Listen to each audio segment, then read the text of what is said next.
Madame, Monsieur, bonsoir. 13e édition de votre magazine consacré à l'élection présidentielle du 7 octobre prochain, à J-3 du scrutin de dimanche. Donc, ce soir, votre émission va évidemment, comme c'est tous les soirs depuis le 22 septembre, se consacrer à ce qui s'est déroulé aujourd'hui en termes de couverture des meetings. Il y en a eu un certain nombre à travers le triangle national. On va rendre compte de ce qui s'est passé ici à Douala avec la présence du secrétaire général du comité central du RDPC, non moins président de la commission nationale de campagne pour le RDPC ou du candidat Paul Biya. On va également aller du côté de Buea où le Premier ministre Peter Mafani Moussongue a mobilisé les militants du parti au pouvoir. René Emmanuel Sadi a fait le même exercice à Ebolova. Et Joshua aussi a été reçu du côté de Edea. C'est toujours dans la région du littoral. Au téléphone, on ira du côté de la Leke avec Mireille Siabzé dans la région du centre. Et enfin, Ousseini Moubarak à l'extrême nord nous rendra compte de la mobilisation de Maurice Kamto et de Cabral Libi qui s'y trouve en ce moment même. Mais la première partie de l'émission va recevoir un invité, le représentant du candidat du RDPC, Paul Biya. Son représentant ce soir est Grégoire Orona, secrétaire général adjoint du Rassemblement démocratique du peuple camerounais, non moins vice-président de la Commission nationale de campagne du RDPC et par ailleurs ministre du Travail et de la Sécurité sociale. Juste derrière le représentant du candidat du RDPC, on aura le débat. Le débat, c'est avec Marceline Zogo du RDPC, Célestin Djamen du MRC, Tayon Elvis du MCNC et Maître Georges Tekem soutient la candidature de Paul Biya. Bonsoir. L'émission est bilingue, vous le savez. Peter Sossi, bonsoir. Good evening to Peter. Good evening, ladies and gentlemen. Thanks for joining us on this edition of Destination Itoudi. Tonight, our main guest is the Vice President of the National Campaign Team for CPDM candidate President Paul Biya, who doubles as the Minister of Labour and Social Security, Grégoire Orona. With him, he will be unveiling the package of President Paul Biya for Cameroonians for the next 7 years should he be elected in the October 7 presidential elections. Thereafter, we shall be having our series of reports about the campaigns, and just after that, we shall be opening our studios for the debates with four representatives of political parties who will be clashing ideas. Perhaps let's get right away to the very first part of this program, which of course is our main interview with our main guest, the Minister for Labour and Social Security, Grégoire Orona, to whom we say good evening, sir. Good evening, Mr. Peter. Yeah. Monsieur le ministre, on observe comme une effervescence autour de cette campagne. Avez-vous le sentiment que cette élection est plus complexe pour votre candidat que les précédentes?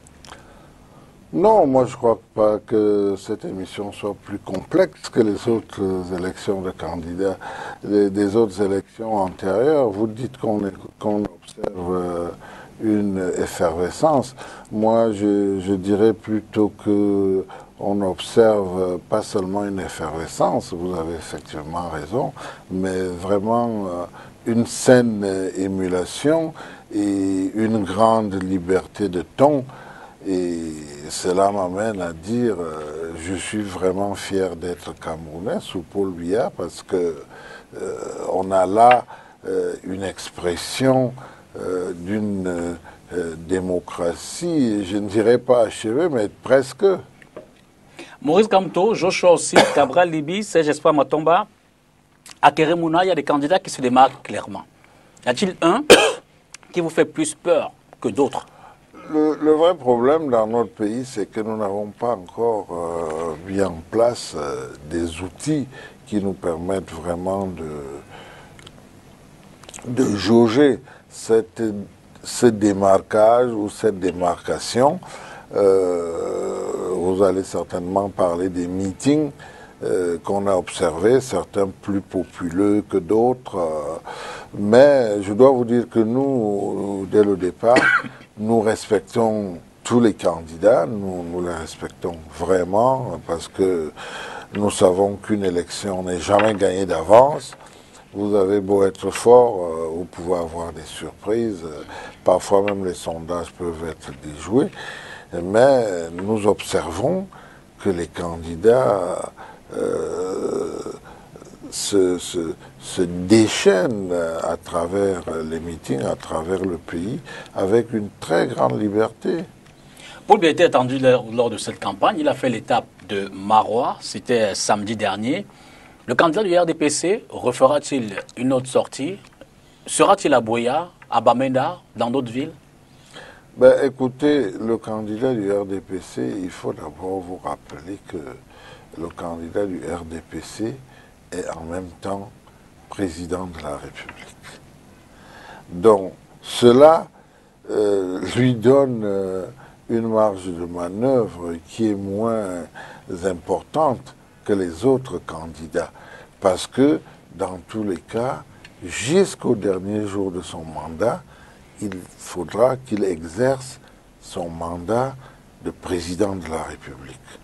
Donc, on l'a annoncé partout, je ne sais pas qui l'a annoncé partout, mais les gens le réclament, disent qu'il sera ci, qu'il sera là.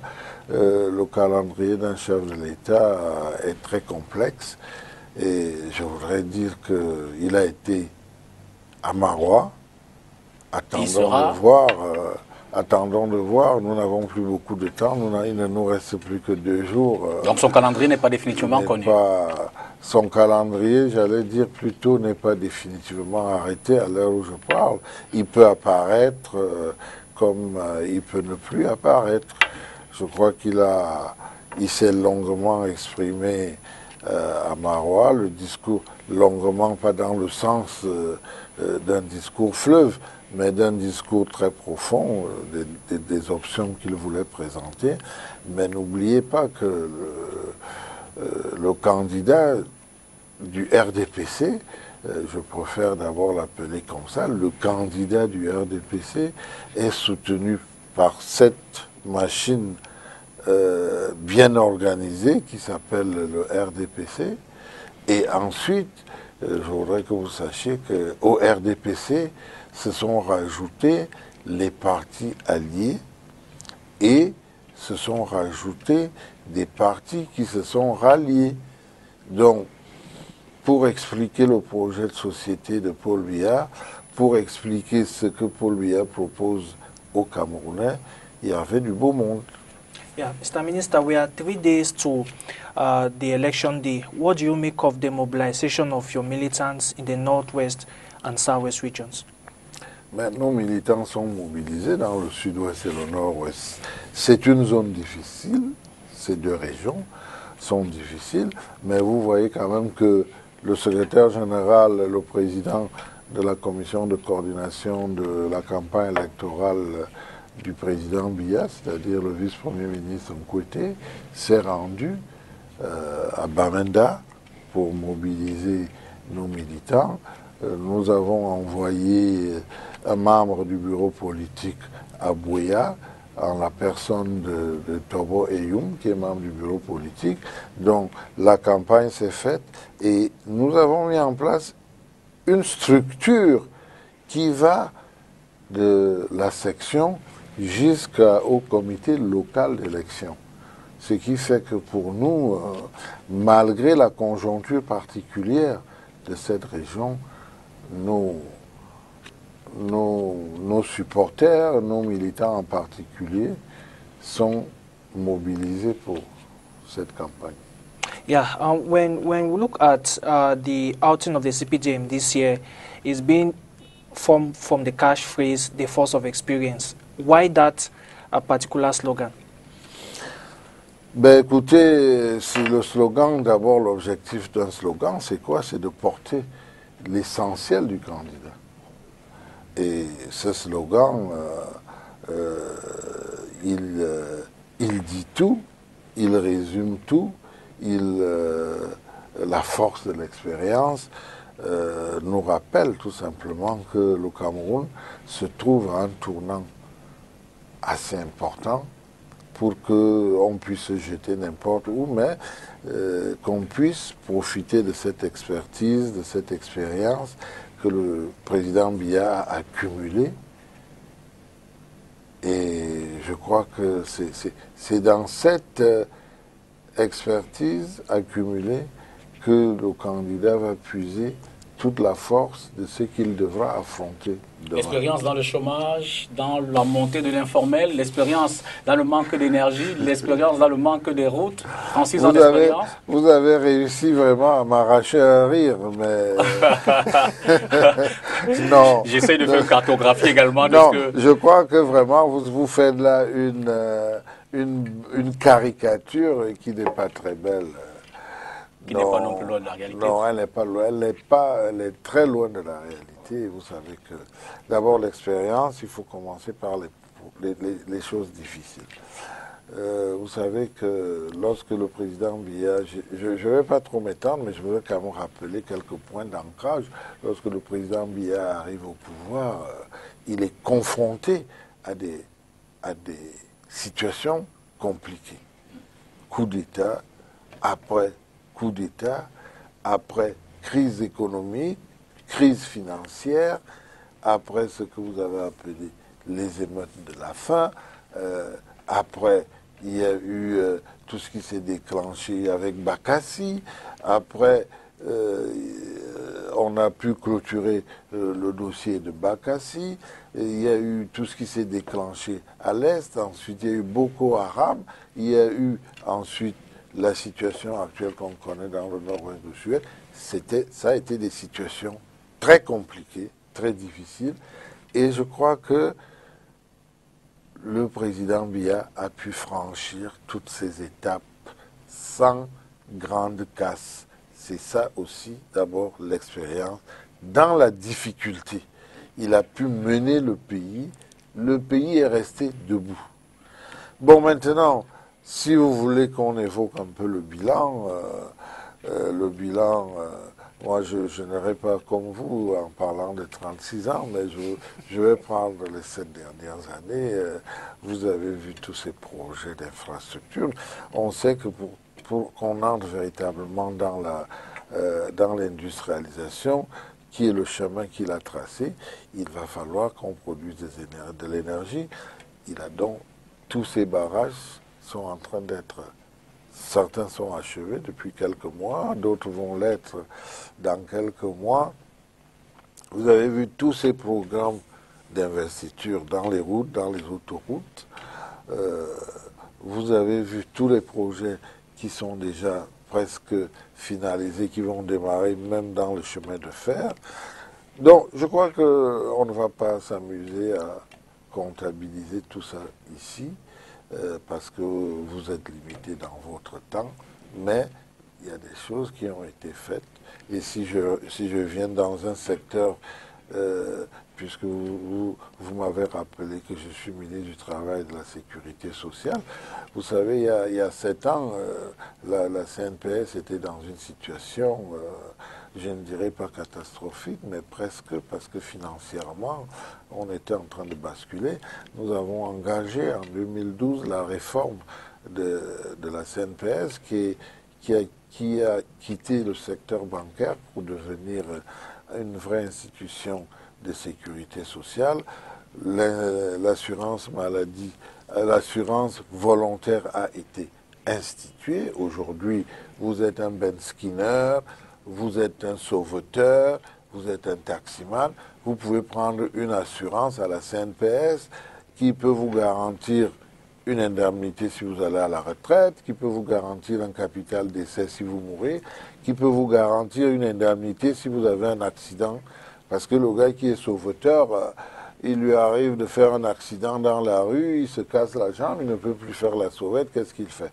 Donc, voilà quelque chose que je pense très important, parce que la sécurité sociale, ce n'est pas seulement pour les hauts cadres, comme vous, qui travaillez dans des bureaux climatisés, dans des beaux studios, mais ces petits-là, ces sauveteurs, ces taximans, ces vendeurs à la sauvette, ces bayamsam au marché, ils en ont aussi besoin. Ça, c'est quelque chose qui a été fait depuis 2014. Il n'en demeure pas moins que sur d'autres plans, le panier de la ménagère qui a subi tout au moins 2 baisses en termes de salaire déjà, en a besoin de souffler. Il n'en demeure pas moins, je l'ai dit quand même en passant tout à l'heure, que le taux de chômage aussi des jeunes,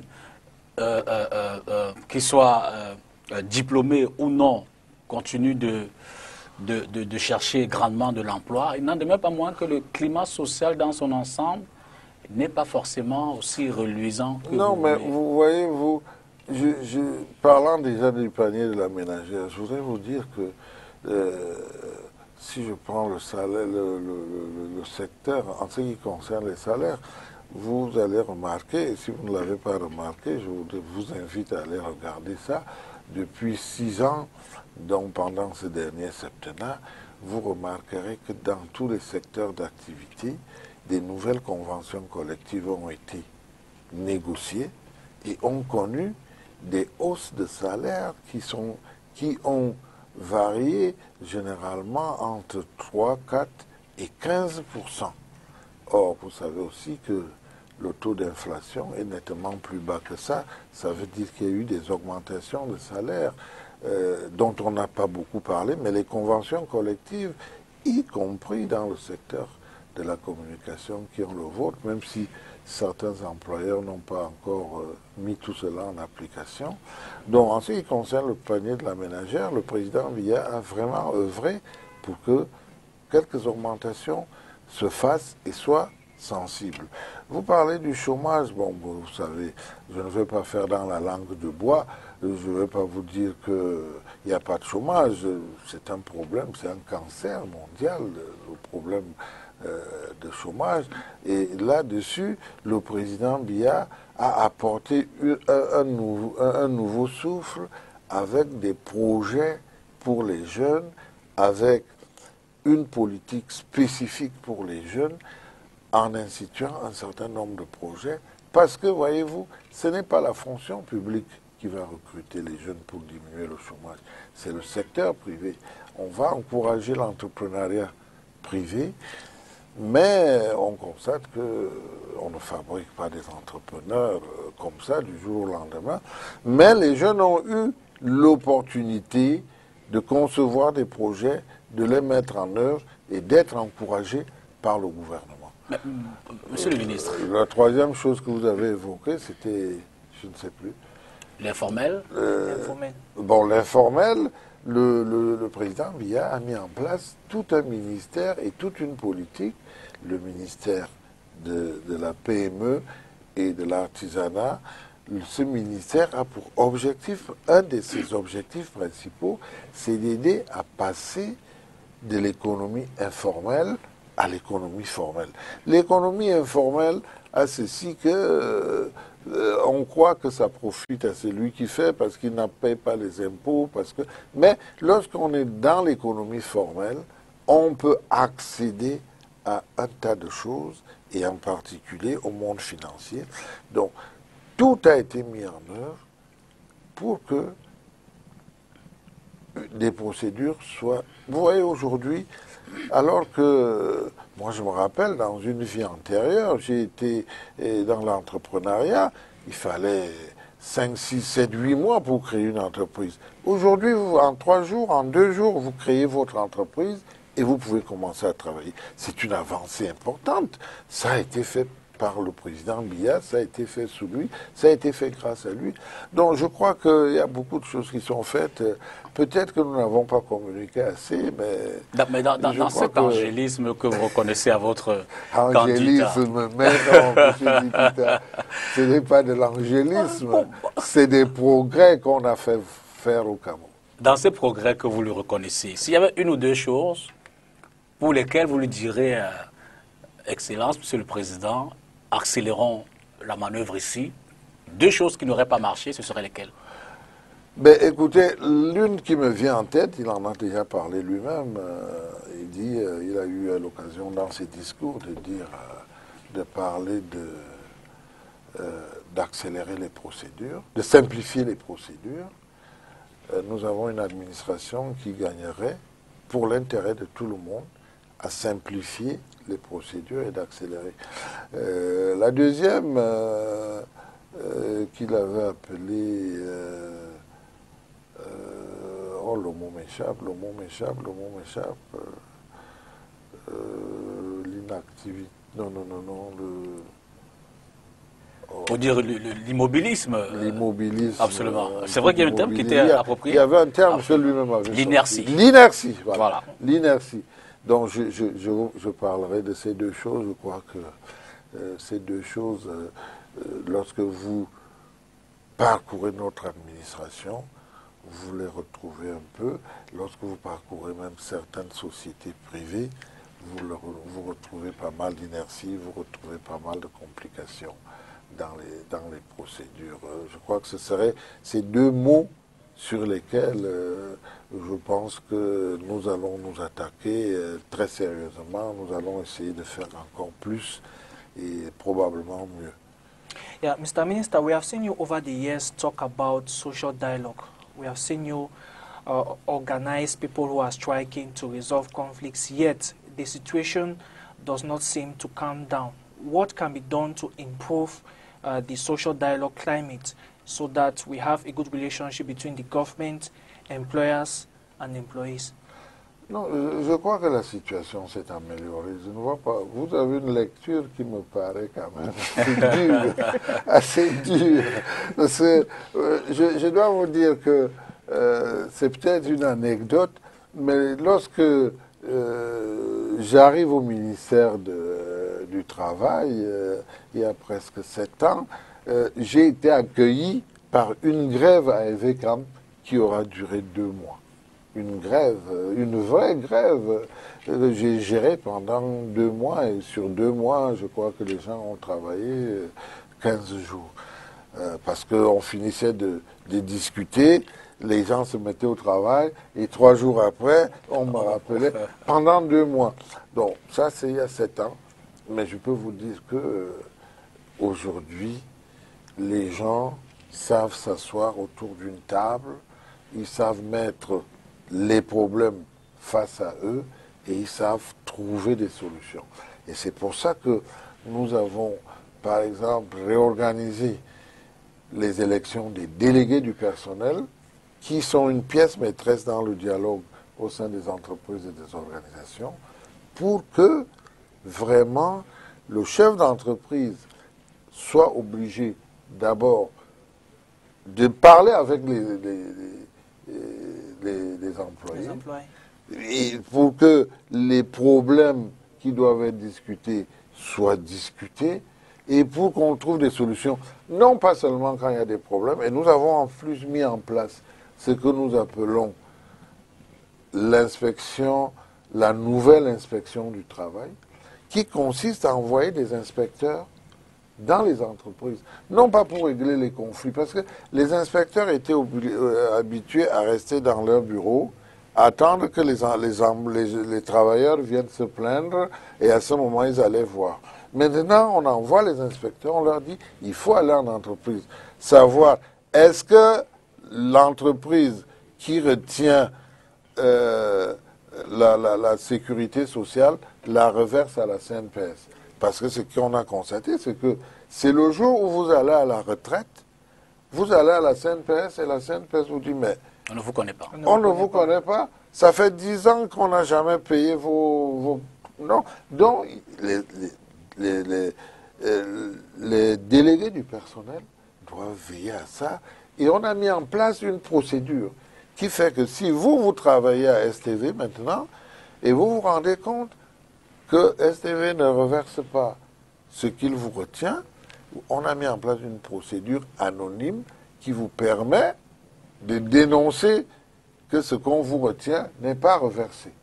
Et à ce moment, la CNPS envoie des contrôleurs pour voir. Donc il y a eu beaucoup de choses comme ça qui sont faites pour améliorer. C'est anonyme, vous pouvez vous plaindre, mais sans savoir que c'est vous. De la même façon, par exemple, les employés de maison.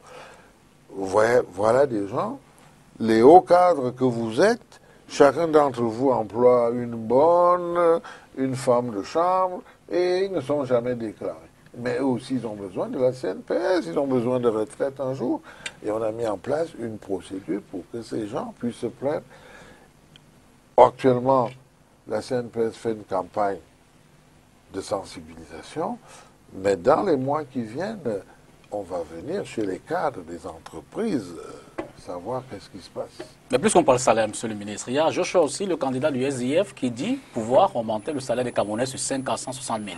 C'est votre domaine de compétence. Oh, tout à fait. Je crois que... Vous prendrez quelques idées là-bas pour les 7 prochaines années? Je respecte beaucoup le candidat du SDF, mais je regrette de dire qu'il ne sait pas comment ça marche, il ne sait pas comment ça se passe, parce que le SMIC, c'est une histoire qui se discute entre les employeurs et les travailleurs, avec pour arbitre le gouvernement. Et pourquoi on veut la transparence dans les entreprises? Parce qu'il faut que les entrepreneurs puissent mettre sur la table qu'est-ce qu'ils gagnent. Et s'ils gagnent de l'argent, il faut que les ouvriers aussi, les travailleurs aient un peu d'argent. Parce qu'un investisseur, c'est vrai qu'il vient investir pour gagner beaucoup d'argent. Mais, il faut de la transparence. Alors, nous avons discuté avec les entrepreneurs. Les entrepreneurs ont dit, voilà ce qu'on peut faire. On ne peut pas aller au-delà. Il y a des entreprises de certains secteurs qui pouvaient aller à un SMIC de 62 000. Mais heureusement, les entreprises du secteur agricole n'étaient pas sûres de pouvoir y arriver. On ne pouvait pas fixer deux SMIC dans un pays. On a donc fixé le SMIC le plus bas. Et moi, je voudrais vous dire que je vous mets au défi de me trouver une seule entreprise qui paye même 37 000, qui est le SMIC. Il n'y en a pas. Mais tous essaient d'aller au-delà. Ils essaient de faire mieux. Donc, moi, je n'irai pas copier ce que M. Jouzier aussi raconte, parce que je ne sais pas où il va trouver l'argent. Je ne sais pas s'il y aura un complément que les pouvoirs publics vont donner aux ouvriers. C'est lui qui sait, mais je dis tout simplement, pour le moment, dans le niveau d'économie de notre pays, nous ne pouvons pas avoir un SMIC de cette nature. Pour revenir un peu, Pitance aussi, là, est légèrement évoqué tout à l'heure, sur la crise anglophone. À supposer que la situation se stabilise demain, y a-t-il un plan Marshall pour reconstruire ces zones? Parce qu'on sait quand même qu'en termes de dégâts matériels et autres, en termes de situation socio-économique, les jeunes aujourd'hui ne vont plus à l'école, les entreprises sont plus ou moins barricadées, pour dire que la tension elle est relativement persistante encore. Y a-t-il un plan Marshall pour le lendemain de la crise? Que prévoit le candidat Biya au cas où demain vendredi, tout se stabiliserait et que l'activité reprendrait normalement? Alors vous vous doutez bien que le candidat Paul Biya est très attentif, j'insiste là-dessus, le candidat Biya est très attentif à cette situation. Vous l'appelez crise, moi je vous dis, le pays n'est pas bloqué, les institutions continuent de fonctionner, même dans le nord-ouest et le sud-ouest, mais c'est une situation difficile dont le président de la République actuelle est très préoccupé et l'observe. Il a déjà engagé un certain nombre de mesures en n'étant pas candidat, vous-même vous les avez vues, donc je suis certain qu'après les élections, les choses, vous vous doutez bien quand même que les gens ne dorment pas ou n'observent pas les choses se passer, les gens travaillent pour que cette crise, comme vous l'appelez, pour que cette situation redevienne normale. Et au-delà de la normalité qu'elle va retrouver, il sera tout à fait évident que le gouvernement se penche pour avoir des actions spécifiques pour cette zone. Parce qu'il y a eu, les dégâts ont été très importants, au-delà des pertes humaines qu'il faut vraiment regretter. Et nous, on est les premiers à regretter au RDPC. Vous savez que le RDPC a organisé plusieurs missions pour aller sur place. On a été l'un des premiers partis politiques à se rendre sur place par le secrétaire général Jean Kouété lui-même. Et des actions, le président en est très préoccupé, des actions spécifiques seront prises. Mr. Minister, the head of state has maintained in his 10-point engagement that he would accelerate decentralization. When exactly should Cameroonians start feeling the start feeling the impact of an effective decentralization in Cameroon? Je crois que, en fait, votre question signifie qu'on ne sent pas encore l'impact de la décentralisation. C'est ça que vous voulez dire. On veut bien croire. En fait, c'est ça que vous voulez dire.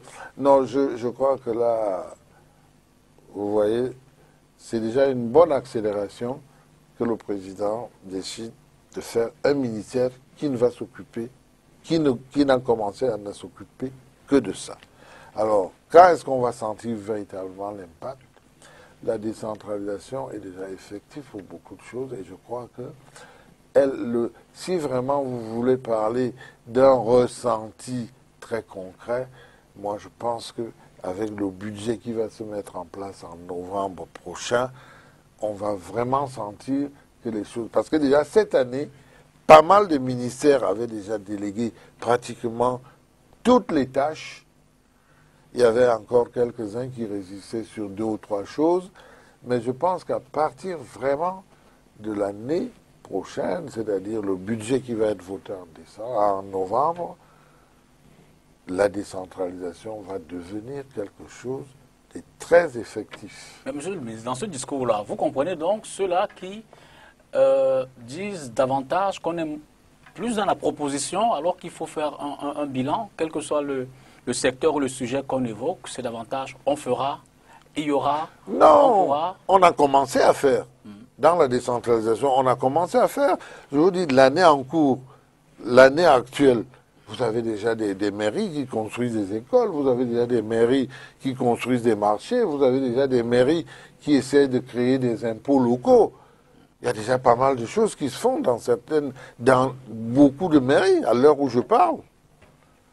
Mais je dis que la pédale va vraiment connaître un coup d'accélérateur avec le nouveau budget qui va devoir tenir compte vraiment de toutes les nouvelles mesures de la création d'un nouveau ministère qui s'est passé, vous savez, il y a seulement quelques mois. Absolument. Et ensuite de la nouvelle politique qui va impulser tout cela.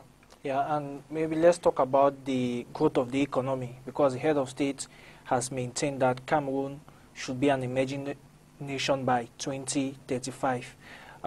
What will the head of state do in the next 7 years if he is elected to ensure that the economy becomes more competitive and friendly for investors? Ben, écoutez, tout à l'heure, vous avez parlé de certains points de sa profession de foi et je me réjouis. J'imagine que vous l'avez très bien lu. Et justement, je vous ai gardé un exemplaire que je vais vous laisser si vous ne l'avez pas bien lu. Vous verrez vous-même que, par exemple, dans cette profession de foi, l'économie occupe une place importante et la nouvelle économie, c'est-à-dire dans l'économie numérique, va occuper une place de soi, l'innovation. Toutes ces choses font que, avec la fourniture de l'énergie qui nous manque actuellement encore, avec la fourniture de l'énergie qui se met en place, nous n'allons que connaître des avancées et des améliorations, d'autant plus que le crédit de confiance que le président Biya a et que le Cameroun ne doit pas perdre, ça aussi c'est un point important, parce que les investisseurs, pourquoi ils viennent? Les investisseurs viennent quand ils font confiance à un pays à travers ses leaders. Et dans le cas d'espèce, nous savons que le président Biya bénéficie d'une grande aura à travers le monde. Donc, il faut accroître l'investissement. C'est l'investissement qui va créer l'emploi. Et lorsque ces emplois vont se créer, vous allez voir. Ce n'est pas sorcier, hein, ce que le président Biya propose.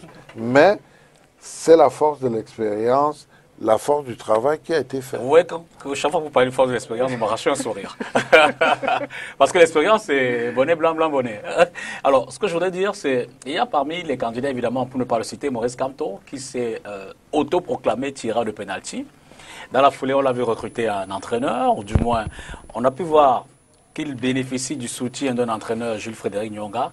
Et puis en face, dans la réponse, le président de la CAF débarque au Cameroun, d'un côté de Samuel Eto'o-Fils. On peut dire un rajeunissement dans les soutiens de Paul Biya. Ça a été, on peut dire, la cartouche de l'expérience. Mais je suis content que vous me rappeliez ce rendez-vous, vous qui vouliez que le président de la République soit partout pendant la campagne. Comment aurait-il pu recevoir le président Hamad s'il était en campagne électorale? Et passé mardi. Oui, oui. Donc, c'est vous dire qu'il y a le rajeunissement, c'est comme s'il n'y avait que les vieux qui soutiennent le président Biya. Je vous signale que beaucoup de jeunes soutiennent le président Biya, et je peux même vous dire que les jeunes sont majoritaires dans le soutien au président Biya. Donc, moi je crois que la position de Samuel Eto'o est une position que je salue. Samuel Eto'o est patriote, pas parce qu'il choisit de soutenir le président Biya, mais il nous rappelle bien que le président Biya a fait beaucoup de choses pour le Cameroun. Il le soutiendra. Et beaucoup de jeunes sont conscients que c'est cela le bon chemin. C'est le chemin qui rassure. C'est le chemin qui permet certainement d'avoir un avenir meilleur pour le Cameroun. Yeah, Mr. Minister, let's come back to the candidate speech in Maroua. What do you make of that speech as a militant under his guidance? Moi, tout le discours, je ne peux pas être objectif. Je ne peux pas être objectif, mais le président Biya, il a rappelé ce qu'il a fait avec les Camerounais et qu'il va continuer de faire pour améliorer. Il a remis l'homme au centre de ses préoccupations. Il va améliorer les conditions de vie des Camerounais. Et plus spécifiquement, il a brossé quelques projets relatifs à ces 3 régions du Septentrion. Que vous dire? Vous parlez tout à l'heure sous fond de, je ne vais pas être péjoratif, de vantardise, de la coalition ou alors des ralliements et partis alliés qui se sont constitués autour de la candidature du président Biya pour davantage la booster. Vous n'êtes pas sans ignorer que ces 72 dernières heures, on parle également d'un semblant de regroupement au niveau des partis de l'opposition, des candidats adverses, Maurice Kamto, qui pourrait éventuellement s'allier à Maître Keremouna, selon nos dernières investigations. Dans une conférence de presse est annoncée pour demain. Je veux dire que une alliance, pour vous, en face, ne vous ferait-elle pas peur? Non. D'abord, je crois que les Camerounais sont des gens sérieux. Je crois que les Camerounais qui nous regardent, les Camerounais qui écoutent les hommes politiques, ont suffisamment de recul. Une candidature à la présidence ne s'improvise pas. Elle ne se décide pas à la dernière minute, de la même façon qu'une coalition ne se décide pas à la dernière minute. C'est une coalition de pouvoir pour le pouvoir. Ce n'est pas une coalition pour véritablement une cause. Parce que le président Biya, lui, il veut le pouvoir pour la cause de la nation camerounaise. Ce qui est très différent. Et je voudrais vous dire que même si les 8 se mettaient ensemble, je le dis avant qu'ils ne prennent leur décision, même si les 8 se mettaient ensemble, cela ne nous ferait pas peur. Rappelez-vous qu'en 2011, il y a plus de 3 600 000 Camerounais qui ont voté pour Paul Biya. Bon, vous pouvez me dire qu'il y a eu des mécontents entre-temps, même si on met 10 ou 20% de mécontents, ça signifie que nous partons quand même avec près de 3 millions. Mr. Minister, you sound too confident. What is the guarantee? There is no guarantee. Non, quand on fait une élection, il n'y a pas de garantie de succès. C'est pour ça que nous travaillons jusqu'à la dernière minute. Il n'y a pas de garantie. Il n'y a pas de garantie. Vous voyez que notre campagne électorale a commencé par du porte-à-porte. Après, il y a eu des petits meetings. Après, il y a aujourd'hui des grands meetings. On monte en puissance. Parce que nous voulons conserver expliquer à tous les électeurs jusqu'à la dernière minute, jusqu'au moment où ils vont voter. Il n'y a pas de garantie. Une élection, c'est l'homme et son bulletin dans l'urne. Mais il faut que nous, on leur explique. Mais je ne peux vous dire que la coalition des 8 candidats ne peut pas peser. Parce qu'elle repose sur quoi? En autre Voilà, vous avez voilà 8 candidats qui ont 8 points de vue différents. Alors, pour gagner, dans l'espoir de pouvoir battre Paul Biya, pourquoi faire? On ne sait pas. Dans l'espoir de le battre, ils se mettent donc ensemble et c'est après qu'ils vont se demander, mais au fond, maintenant qu'on l'a battu, c'est de bonne guerre. Qu'est-ce qu'on fait du pays? C'est de bonne guerre. Ah oui, ben écoutez, moi je crois que les Camerounais ne vont pas emprunter des chemins comme celui-là. Je veux dire, vous le dites avec tellement de confiance. Vous savez qu'il y a en face de vous vos adversaires qui ont toujours cette arrière suspicion de manipulation ou de cette volonté de toujours voir qu'il y a ce rapprochement étroit entre l'organisateur des élections et les CAM et le parti au pouvoir, le RDPC. Vous le dites avec cette confiance toujours Mais non, il y a quel rapprochement? Je crois qu'il faut quand même être... le système électoral s'est beaucoup amélioré au Cameroun.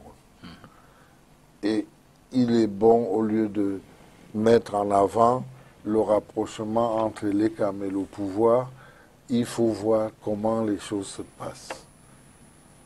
Chaque candidat est représenté dans les bureaux de vote. Une fois qu'on a fini de voter, on ouvre l'urne, on compte les voix devant tout le monde. Donc tout le monde, c'est d'une transparence limpide. D'où vient qu'on pense que il y a un rapprochement et qu'on va... Pourquoi on va nous attribuer cela? Pourquoi eux ils ne vont pas tricher? Si nous on peut tricher, eux ne peuvent pas? Je vois pas la question. C'est vous Alors, qui posez les questions. Moi, je ne vais pas vous poser des questions, mais je me la pose d'abord. Je me la pose. Une ou deux questions encore peut-être pour terminer, parce qu'on arrive à la fin de cette première étape. On observe quand même sur les réseaux sociaux, dans les différents débats, j'ai failli dire, entre les sympathisants des camps, une violence verbale sans nul autre pareil qu'on n'a pas toujours remarqué lors des précédentes élections, peut-être parce qu'également les réseaux sociaux sont désormais ouverts à tout le monde. Vous avez un commentaire là-dessus? Sur la violence verbale? Ah oui, j'ai un commentaire. D'abord, je dois vous dire que personnellement et mon parti, je condamne vraiment la violence sous toutes les formes. Sous toutes les formes, même verbales. C'est pas bon la violence, c'est pas bon. Et c'est très regrettable que nous utilisions la liberté que nous avons retrouvée dans notre dignité quand nous l'utilisions comme ça. Et je voudrais vous redire que moi je suis très fier de voir ce qui se passe. De voir des jeunes comme Cabral Libi, comme Matomba, qui battent la campagne, qui osent, parce que le président de la République lui-même a dit aux jeunes, il faut oser, il faut innover. Voilà des jeunes qui osent. Et on ne les a pas condamnés parce qu'ils osent se présenter à une élection. Auront-ils la chance en 2018? Je n'en sais rien. L'auront-ils plus tard? Pourquoi pas? Mais c'est grâce au président Biya qu'on a tout ça. Alors, il ne faut pas qu'on gâche ça avec la violence. Il y en a qui ont menacé, même qui menacent de descendre dans la rue. Comment peuvent-ils déjà aujourd'hui savoir que le candidat Paul Biya ne va être proclamé et si c'est lui descend dans la rue? Ça n'a pas de sens. Donc moi je crois qu'il faut que chacun dans son équipe contrôle les résultats et soit sûr que c'est les résultats qui sont sortis des urnes qui ont été proclamés. Les élections se passent de façon transparente. Il ne faut pas que les gens, et c'est là que je vous en veux un peu parfois les journalistes, mais expliquer aux gens comment est organisé un bureau de vote. Aujourd'hui, ce n'est plus possible de tricher. Ce n'est plus l'époque où les sous-préfets s'occupaient des élections et pouvaient faire n'importe quoi. Si en cas de contentieux, Aujourd'hui, vous allez chaque représentant de candidat rentre chez lui avec le PV des élections. Même si dans le signé. contentieux, c'est le PV de l'ECAM qui fait foi. Mais pourquoi? Il faut bien qu'il y en ait un qui fasse quoi. Absolument. Il faut bien qu'il y en ait un. Absolument. Hein? Tous les PV. Absolument. Non, mais moi je crois que on ne va pas avoir peur d'une coalition qui se réunit pour la galerie, mais il faut, aujourd'hui, le président Biya veut avoir la victoire pour une cause, celle de sa nation, qui doit rester une et indivisible. Pour finir, Eleka m'a appelé hier à travers son directeur général. Il a demandé aux populations déplacées des régions du nord-ouest et du sud-ouest de rentrer dans leur localité pour pouvoir y voter. Pensez-vous que c'est raisonnable en l'état actuel, sachant qu'il y a encore des pôles d'instabilité? Vous savez, vous comme moi, on ne maîtrise peut-être pas bien l'état de la sécurité. Je crois que si Elekam demande aux gens de rentrer voter, le gouvernement, je sais que le gouvernement a pris des dispositions pour assurer la sécurité pour que les gens aillent voter. On ne peut pas s'amuser à jeter des gens en pâture. Donc je crois que Elekam a regroupé plusieurs bureaux de vote en centre de vote, ce qui est parfaitement légal. Donc si on invite les gens à voter, je suis sûr que des dispositions seront prises. Et puis, ceux qui veulent faire la violence, ceux qui veulent descendre dans la rue, il faut qu'ils fassent attention parce que personne ne peut avoir le monopole du mal ou du bien. Il faut qu'on fasse tous attention. Ce pays, il est fragile, nous devons tous le tenir pour qu'il ne se casse pas. Il nous appartient à nous tous. Nous devons tous faire, tous et tout faire pour qu'il ne se fragilise pas davantage. Grégoire Ronan, merci. Merci de m'avoir invité. Thank you very much. It's my pleasure. Je rappelle que vous étiez à Douala dans le cadre du meeting de mobilisation et de soutien à la candidature de Paul Biya organisé cet après-midi même par votre parti et présidé par le secrétaire général du RDPC. Madame, monsieur, on va donc... Rappelez-vous, permettez-moi Allez-y. de vous rappeler que le RDPC a fait une campagne d'inscription sur les listes électorales, que le RDPC a organisé une campagne pour récupérer les cartes, et maintenant le RDPC va aller voter. Comme pour dire que nous avons travaillé, on pourrait retrouver 4 millions. Je n'en sais rien, je n'ai pas de pronostic. Regarde, vous nous préparez au résultat du dimanche, on dirait. Non, vous me posez des questions et je vous donne les réponses. Merci, ce sera bien retenu. Alors, on va passer à la présentation des différents reportages qu'on a retenus ce soir. Nous sommes ici à Douala, on va voir le secrétaire général Jean Kuete, on ira à Boya avec Peter Mafani Moussonga et Bolo Varene Emmanuel Sadi. Et puis, Edea probablement avec Joshua aussi. Reportage.